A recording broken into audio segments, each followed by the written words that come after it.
Night crime beat RB నగర్లో తిరుగుతుంటే అనుమానాస్పదంగా ముగ్గురు వ్యక్తులు కనిపిస్తే వాళ్ళని పట్టుకొని ఇంటరాగేషన్ చేస్తే వాళ్ళు నేరాన్ని ఒప్పుకున్నారు. ఇదే కాకుండా ఇంకో మా ఆర్జీఐ పోలీస్ స్టేషన్ సంబంధించి ఇంకొక బైక్ దొంగతనం, వేరే పోలీస్ స్టేషన్కి సంబంధించిన 3 దొంగతనాలను ఒప్పుకున్నారు.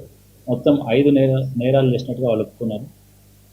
అందులో భాగంగా 3 బైక్స్, 17 తులాల గోల్డ్, 50 తులాల వెండిని సీజ్ చేసి వాళ్ళని అరెస్ట్ చేసి రిమాండ్ పంపిస్తున్నారు.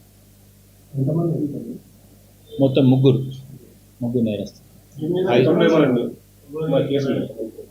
అదే 5 కేసులు ఇప్పటివరకు అయితే ఒకటి అంటే కేసు రిజిస్టర్ కాలేదు, వెహికల్ మాత్రం దొరికింది, అది ఇంకా ఎక్కడ కంప్లీట్ కాలేదు. అది కాకుండా 2 బైక్స్, ఇవి 2 హౌస్ బ్రేక్సింగ్స్ ఉన్నాయి, ఒకటి తాడు ఏరియాది, ఒకటి ఇక్కడిది. మొత్తం 5 నేరాల్లో వాళ్ళని అరెస్ట్ చేసి మేము రిమాండ్ చేస్తాం. వీళ్ళంటే ప్రస్తుతం కేపీహెచ్బి కాలనీలో ప్రైవేట్ జాబ్స్ చేస్తూ ఉంటున్నారు ఆ ఏరియాలో. But native of Nagar Kurnool అని చెప్తున్నారు ఆ జిల్లాలో, అక్కడ ఏరియా వాళ్ళు అనమాట. ఇక్కడికి వచ్చి పని చేస్తూ ప్రైవేట్ పని చేస్తూ దొంగతనాలు చేస్తున్నారు.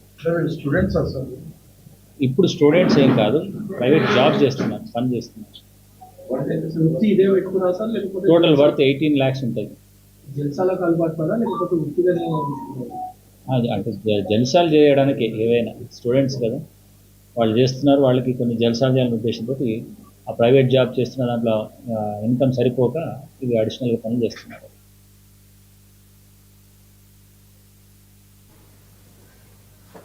మాచర్లోని